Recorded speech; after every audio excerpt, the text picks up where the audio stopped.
네, 시청자 여러분 안녕하십니까. 주식상담 전화, 주상전화 어김없이 수요일에 돌아왔습니다. 여러분들의 영의정 아나운서 김세영, 아나운서 권재은입니다. 네, 어제 시장과는 약간은 다르게 오늘 장은 파란불이 난무했습니다.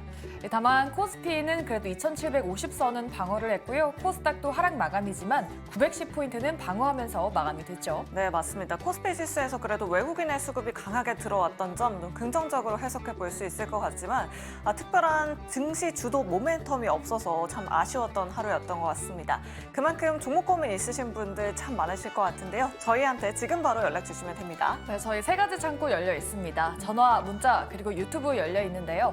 전화번호는 02-2000-4919번이고요. 문자는 샵 2034입니다. 상담 받고 싶으신 분들 지금 바로 연락 주시면 저희 전문가 분들께서 꼼꼼하게 상담 도와드리니까요. 고민 마시고 바로 연락 부탁드리도록 하겠습니다. 네, 그리고 저희 종목 상담뿐만 아니라 여러분들 계좌 포트폴리오 접수도 받고 있습니다. 아래 나가고 있는 문자 메시지, 메일 주소로 연락 주시면 또 세 분의 전문가분들이 이 종목은 팔면 좋을 것 같다, 이 종목은 더 사면 좋을 것 같아 냉철한 상담 도와드리도록 할 테니까요. 여러분들의 많은 참여 부탁드리도록 하겠습니다. 네, 오늘도 다양한 이야기 나눠볼 테니까 끝까지 함께 해주시기 바라겠고요. 수요일의 주상전화 본격적으로 출발합니다.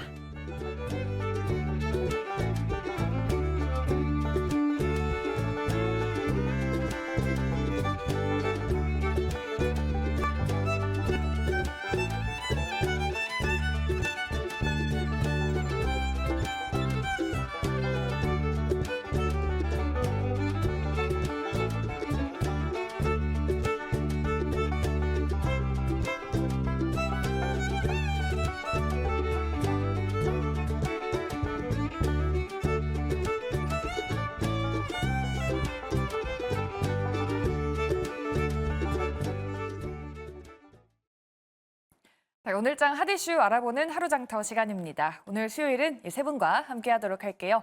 김태성 본부장, 변영인 대표, 그리고 이성우 이사 모셨습니다. 세 분 안녕하십니까? 네, 반갑습니다. 네, 안녕하세요. 네, 세 분과 함께 오늘도 두 가지 이슈 자세하게 파헤쳐보도록 할 텐데요. 그 첫 번째부터 바로 만나보시죠. 네, AI 가속기에 주가도 가속 페달 밟을 수 있을까? 이게 바로 어떤 얘기냐면 솔루스 첨단 소재의 얘기입니다. 오늘 북미 GPU 기업의 AI 가속기에 동박을 탑재하기 위한 승인을 받았다라고 알려졌습니다. 그러면서 외국인과 기관 양매수가 들어오면서 상한가 지키면서 마감이 됐는데요. 상한가를 지켰으니까 내일도 상승 이어질지 궁금하신 분들 많으실 것 같습니다. 일단 세 분의 의견부터 들어보면서 이야기 나눠보도록 할게요. 솔루스 첨단 소재 과연 내일장도 반등 이어갈 수 있을까요? 팻말 들어주시죠. 올 긍정 나왔습니다. 이성우 이사님께 한번 여쭤보도록 할게요. 일단 외국인 기관 매수는 들어오긴 했는데 개인이 좀 차익 실현했단 말이죠. 네. 매물대가 아직 쌓여있다고 생각했는데 좀 시세 이어갈 수 있을까요? 우리가 이 부분과 관련된 소식은 작년 8월에 다뤄졌던 부분입니다. 그때는 테스트를 하고 있는 상황이었고 실제 납품 같은 경우가 언제 이루어질지가 주목이 되었었는데 이 부분이 이제 이루어지는 단계라는 말씀을 드리고요. 주 두산 같은 경우에 전체적인 사업부 중에서 실제 이 부분과 연관된 부분에 납품이 북미에 이루어졌다 보니까 연속해서 솔루스 첨단 소재 같은 경우도 이와 관련된 수주가 나타난 것으로 보입니다. 그러면 올해 예상되는 영업이익은 적자예요, 아직. 여기에 대해서 동박사업부 같은 경우가 우리가 보통은 수요 같은 경우가 공급을 좀 더 상회하는 수치였는데 이 부분에 대해서 중국에서 좀 동박을 생산하는 부분에 가동을 올리다 보니까 좀 실제적으로 우리가 예상했던 부분보다 실적은 나오지 않는데 이제 북미 쪽 업체에 지금 예상된 부분처럼 동박 전지와 관련된 부분을 납품이 이루어진다라고 하면은 지금 시가총액이 한 1조 1,900억 정도 되는데 20% 정도의 추가 상승 여력은 남아 있습니다. 그렇다 보니까 내일 또 상승에 대한 부분에 무게를 두도록 하겠습니다. 내일도 상승 이어갈 수 있을 것이다 말씀해 주셨습니다. 그러면 솔루스 첨단 소재 외에 다른 동박 관련주는 어떨지 우리 변영인 대표님께도 한번 여쭤보도록 할게요. 네. 최근에 SKC도 흐름 괜찮고 롯데 에너지 머티리얼즈도 그렇고 흐름 나쁘지가 않은데 동박 관련주들 전망은 좀 어떻게 하고 계세요?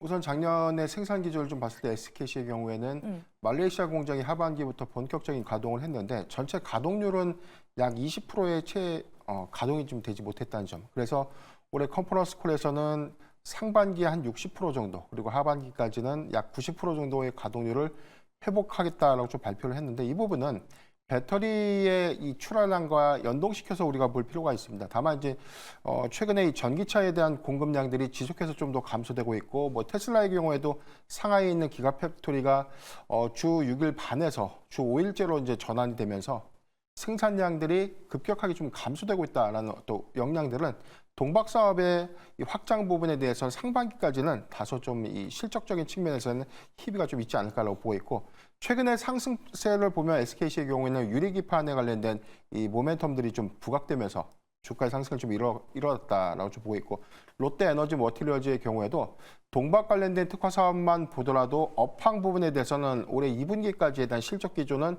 영향이 있지 않을까라고 좀 보고 있기 때문에 지금 현재의 상승은 주력 사업에 대한 어떤 이 기대감보다는 그 이후의 어떤 부가 사업에 대한 기대감들이 좀 더 주가에 좀 반영된 측면이 있지 않나라고 좀 보고 있습니다. 알겠습니다. 김태성 본부장님도 앞서서 긍정 팻말을 들어주셨는데 동박 관련주 전체적으로도 긍정 의견이신지 만약에 본다면 뭐 어느 쪽을 좀 보는 게 괜찮을까요?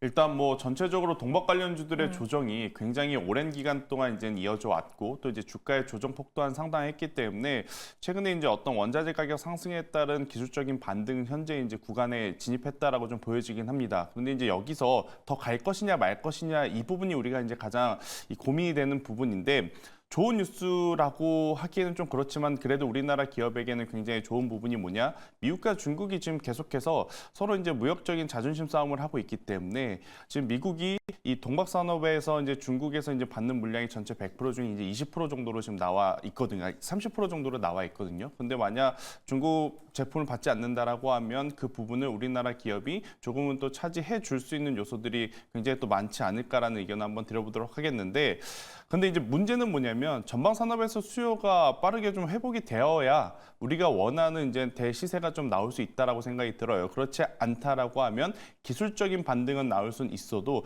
굉장히 강하게 연속성을 좀 나타내기에는 조금은 제한적이지 않을까라는 생각이 들어서 이번 이슈에는 해당 기업만 조금은 더 강하게 반응할 수밖에 없지 않겠는가라는 의견을 조심스럽게 드리도록 하겠습니다. 네, 알겠습니다. 전반적인 동박 관련주들에 대한 전략까지 한번 들어봤습니다. 의견 참고해 보도록 하겠습니다. 첫 번째 이슈 마무리하도록 하고요. 저희 두 번째 이슈로 넘어가 보도록 하죠. 네, 엔터주 주가 푸처 핸즈업 할 수 있을까에 대한 이야기 나눠보도록 하겠습니다. 오늘 하이브에서 호재가 나왔습니다. 유니버셜 기업과 독점 유통계약을 체결했다라고 밝히면서 7% 가까이 급등했고요. 나머지 SM, YG 같은 기업들도 다 같이 소폭의 상승 연출했습니다. 사실 부침이 참 길었던 엔터주였는데요. 이제 다 같이 도약해줄 수 있을지 세 분의 팻말 들어보도록 할게요. 긍정인지 부정인지 팻말 바로 들어주시죠. 중립 두 분이고요. 긍정 한 분입니다. 그러면 중립에 대한 의견부터 한번 들어보도록 할까요? 김태성 본부장님께 여쭤볼게요. 네. 대체로 주가가 좀 하락한 상황이어서 매수의 기회가 아닐까 싶었는데 아직까지는 조금 봐야 할 부분들이 좀 있는 걸까요? 참 엔터주들은 작년 말부터 이제 가격적인 혹은 기간적인 조정이 나온다 하더라도 아마 이제 많은 시청자분들이 혹은 이제 투자자분들이 손절하기 굉장히 좀 어려운 섹터 중에 하나가 아니었나라는 생각이 들어요. 왜냐하면 실적이 굉장히 잘 나오고 있고 잘 나올 것이다라는 전망이 이제 높았기 때문에 하지만 이제 막상 뚜껑을 열어보니까 최대 실적에 대한 부담감을 여실히 지금 안고 있는 상황이다라고 좀 보시면 될 것 같고 오늘 이 뉴스는 엔터 전체에 이제 엄청 강하게 작용을 하기보다는 하이브라고 하는 기업, 단일 기업에게만 굉장히 좋은 호재성 뉴스였다라고 좀 보여지고 있고 또 이제 같은 날 하필이면 YG 엔터테인먼트 같은 경우에는 좋지 못한 리포트가 나왔죠. 그러니까 역성장할 가능성이 높다라는 이제 리포트가 나오는 만큼 저도 이제 엔터 전체에 대한 어떤 긍정적인 의견을 좀 드리기보다는 이 뉴스와 현재의 추세로는 하이브가 가장 조금 이제 유리한 측면에 이제 서 있지 않을까라는 의견을 한번 드려보면서 시세 변동성은 지금 하이브가 저는 유리해 보입니다. 대신에 이제 가격적인 어떤 메리트를 좀 생각해 본다라고 하면 JYP 엔터까지도 이제 고려해 볼 만하지만 그 외의 엔터사들 같은 경우에는 다시 한번 실적의 어떤 변화와 변동성을 좀 확인을 하고 우리가 투자 전략을 좀 세우시는 게 맞지 않겠는가라는 의견을 드려보도록 하겠습니다. 가격 메리트는 JYP 그리고 이슈적으로는 하이브를 주목을 하고 계십니다. 변영인 대표는 긍정 의견 주셨는데 네. 그럼 엔터주 전반적으로 다 긍정의 의견이신지 전체적인 네. 긍정보다는 뭐 사실 이 종목별 희비, 실적 희비에 따라 좀 달라질 것이다라고 보여지고 있는데 공교롭게도 이 3월 평균 주가를 봤을 때는 가장 높은 게 SM이 20% 상승을 했고요. 하이브가 18% 정도 상승을 했습니다. 여기에 대해서 YG 엔터테인먼트가 15.3% 상승했던 것에 반해서 JYP 엔터의 경우는 2.4%대밖에 상승하지 못했다. 이 부분은 실적에 대한 어떤 이 기대감들 그리고 신규 아티스트 내지는 기존 아티스트들의 어떤 컴백 일정 등에 관련된 기대감들을 수반하고 있다고 하더라도 종목별 수급은 좀 더 달라질 수 있는 부분이 있다라고 보고 있는데 저는 엔터주가 수급은 일부 추세 전환 속에서 수급 반영 효과 좀 3월 안에 좀 크게 좀 반영을 했다라고 보고 있고 2분기 기점에서는 새로운 아티스트 그리고 주력 아티스트들이 컴백하는 이 구간에서는 오히려 이 모멘텀 관점에서 기대감을 좀 수반할 수는 있다라고 좀 보고 있습니다. 다만 최근에 상승폭이 좀 더 상대적으로 좀 적었던 JYP 엔터테인먼트의 경우에는 다른 타 엔터주에 비해서는 오히려 좀 상대적으로 좀 덜 올랐던 측면들이 좀 있기 때문에 수급적인 관점에서의 상승 여력은 더 크지 않나라고 좀 보고 있고 원픽은 하이브인데 하이브의 경우에는 올해 이제 상반기 안에서도 굉장히 긍정적인 이슈들이 좀 지속해서 좀 나올 수 있다는 점, 이 점을 고려하면 지금도 좀 접근이 가능한 구간이 아닌가라고 좀 보고 있습니다. 네. 이성공 이사님은 또 중립을 주셨는데 엔터주가 올해 2분기를 기점으로 반등할 거라는 전망이 많거든요. 그럼 중립이시니까 그 안에서 옥석 가리기를 잘해야 된다라는 의견이신지 어느 종목을 좀 볼까요, 지금? 보통 작년과 비슷하게 뭐 새로운 앨범이 나오고 콘서트를 개최하는 그런 형태로 머무른다고 하면은 작년만큼의 성장이 나오는 구조겠죠. 왜냐하면 볼륨 자체가 비슷하기 때문에 그래서 우선은 중립의 의견을 드렸고요. 저도 하이브 같은 경우는 여기에서 어떤 모멘텀이 발생하면 주가가 시가총액 10조 이상으로 상승을 할 수 있냐라고 하면은 위버스 플랫폼의 수익화입니다. 그 부분이 나타나면 기본적으로 영업이익이 500억 정도 더해질 수 있는 구조예요. 그렇다 보니까 하이브에서 그 모멘텀이 발생했을 때는 강력 매수도 가능하다는 말씀을 드리고 나머지 엔터주 같은 경우는 지금 밸류 매력은 존재는 하지만 여기에서 딱 새로운 모멘텀 같은 경우가 부족하기 때문에 저는 중립에 대한 의견을 드렸습니다. 네, 알겠습니다. 엔터주까지 오늘장 이슈였던 이슈 2가지 알아봤습니다. 저희 이제 시간의 특징주 보고 오도록 할 텐데요. 그 사이에 저희가 전화와 문자 상담 받고 있습니다. 종목 상담 필요하신 분들 주저 마시고 아래 나가고 있는 전화번호 그리고 문자번호 열려 있으니까요. 많은 연락 부탁드리도록 하겠습니다. 네, 이슈 알아봤고요. 시간의 특징주 알아보고 올게요. 지금 바로 체크해 보시죠. 네, 시간의 거래에서 반도체주들이 다시 한번 올라주고 있습니다. 오늘 시장에서는 이수페타시스, 심텍 같은 종목들이 강한 움직임 보여줬는데요. 시간의 거래에서는 SFA 반도체 그리고 엑시콘 같은 종목들이 상승률 상위 종목에 올라와 있습니다. 또 오늘 일진전기, 재룡전기 같은 전선 관련주들도 AI 변압기 수요 증가세에 힘입어서 강한 움직임 보여줬었죠. 시간의 거래에서는 광명전기가 시간의 상승률 상위 종목에 올라와 있고요. 알테오제는 오늘 시장에서 10% 넘는 급락세를 보여줬습니다. 창업주의 대규모 블록딜 소식 속에 오늘 시장 강하게 하락했는데 시간에서는 다시 한번 상승 흐름 보여주고 있습니다. 나머지 두 기업 같은 경우에는 하락세 보여주고 있는 기업들입니다. 알체라는 특히나 시간의 거래에서 하한가를 기록하고 있는데요. 감사 보고서 지연 제출을 했는데 제출하자마자 투자 주의 종목으로 지정이 됐습니다. 오늘 시간의 거래에서 하락세 보여주고 있는 만큼 내일 시장에서 주의가 필요해 보입니다. 그리고 흥하이온도 오늘 시장에서 강하게 올랐었죠. 볼티모어 항이 폐쇄됐다라는 소식 속에 두 자릿수대 급등세 보여줬는데요. 시간의 거래에서는 차익 실현 물량이 계속해서 나오고 있습니다. 자, 그럼 하나하나 짚어보도록 할게요. 가장 먼저 이성우 이사님께 반도체 주들에 대해서 한번 여쭤보도록 하겠습니다. 지금 mem콘 2024 계속해서 열리고 있는데 삼성전자가 올해 HBM 출하량을 2.9배 늘리겠다라고 밝혔습니다. 일단 시간의 거래에서는 SFA 반도체, 엑시콘 같은 기업들이 움직임 보여주고 있는데요. 또 다음 주에 삼성전자 잠정 실적 발표 다음 주 금요일에 예정돼 있잖아요. 내일 시장에서 반도체주들 다시 한번 좀 주도주가 될 수 있을까요? 네, 주도주의 형태는 계속 갖출 것으로 생각이 듭니다. 삼성전자 1분기 실적에 대한 추정치가 한 5조 5천억 정도까지는 높여졌죠. 그런데 그 이상의 실적이 나올 것으로 디램, 그다음에 낸드, 그다음에 기타 사업부를 대입을 해봤을 때 가능할 것으로 예상이 됩니다. 그렇다 보니 삼성전자 같은 경우는 8만 원대에서 계속 주가는 주저하는 현상이 나타나는데 보유를 하고 가셔도 된다라는 말씀을 함께 드리고요.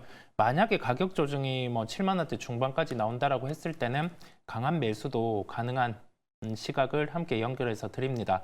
HBM에 대해서 시장에서는 SK 하이닉스와 뭐 격차가 벌어져 있는 부분을 원래는 한 1년 정도라는 점을 내비쳤는데 뭐 4분의 1 기간으로 지금 줄였죠. 이 격차 같은 경우는 쉽게 좁혀지는 부분입니다. SK하이닉스가 안 된다는 말이 아니라 삼성전자는 이에 대해서 충분히 뭐 납품이 이루어질 수 있는 형태가 나타날 것으로 보이고요. 그랬을 때는 뭐 8만 원 중반 이상까지 기본적으로 상승이 가능한 체력을 갖고 있음을 말씀을 드립니다. 네. 네, 알겠습니다. 이렇게 HBM 관련주들에 대해서 짚어봤고요. 다음으로 전선 관련주도 한번 짚어보도록 하겠습니다. 변영인 대표님께 여쭤보도록 네. 할게요. 뭐 AI 전력 수요가 급증할 것이다라는 전망들이 꽤 많습니다. 시간외에서는 일단 광명전기가 움직임 보여주고 있는데요. 전선 관련주들 상반기에 정말 좋은 움직임 보여줬어서 어떤 종목들을 선정을 해야 될지 궁금하신 분들 참 많으실 것 같아요.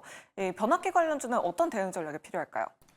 우선 전력기기 업체들의 실적이 2023년도에 사상 최고 실적 기조를 이뤘고요. 여기서 올해도 그 기조를 좀 이어갈지, 그리고 여기에 연동되는 영업이익률을 얼마만큼 좀 더 증가시킬 수 있을지 이 부분이 좀 관건인데, 광명전기의 경우에는 이 작년도 실적을 좀 봤을 때 영업이익이 적자 전환을 했습니다. 타사 이 전압기기 업체들이 사상 최대 실적 기조를 냈고 영업이익률이 전체적으로 한 10%대 이상. 그래서 전력설비 업체들의 영업이익률이 10%도 굉장히 좀 큰 편인데, 어떤 기업들은 한 14%대까지 좀 더 증가됐고, 최근에 구리 가격이 가격 상승을 좀 이룬 점은 이 판가의 영향으로 이제 작용을 하면서 2분기에 오히려 영업이익이 확대될 수 있는 측면도 고려를 해본다면, 실적을 한 번 더 확인하시고, 그리고 1분기 실적 기조 안에서 올해도 실적 성장이 좀 예상되는 종목들로 옥석 가리기가 좀 필요하지 않나라고 보고 있습니다. 물론 미국과 유럽 지역의 이 노후된 변압기 수요, 교체 수요는 지속해서 좀 늘어나고 있고, 오히려 아직은 수요가 공급을 좀 따라오지 못하는 어떤 형국 안에서 수요는 지속적으로 좀 커가고 있는 형국이고, 지금 변압기나 전력설비 업체들이 그동안 보수적인 투자 확대를 좀 늘리지 못했던 측면들이 있었는데, 2025년도 이후에 대한 어떤 실적 대비를 위해서 증설 투자를 시작했다는 점에서는 굉장히 향후에 대한 이 성장성 관점에서는 저는 대형주 위주로 좀 재편하는 것이 어떨까라고 좀 말씀드리고 싶습니다. 네, 알겠습니다. 전선 관련주 내에서 옥석 가리기가 필요할 것 같다라고 이렇게 말씀해 주셨습니다. 이렇게 시간의 거래 특징주 탑5 알아봤고요. 여러분들 종목 고민 전화가 굉장히 많이 들어오고 있다고 합니다. 주상 전화 본격적으로 출발합니다.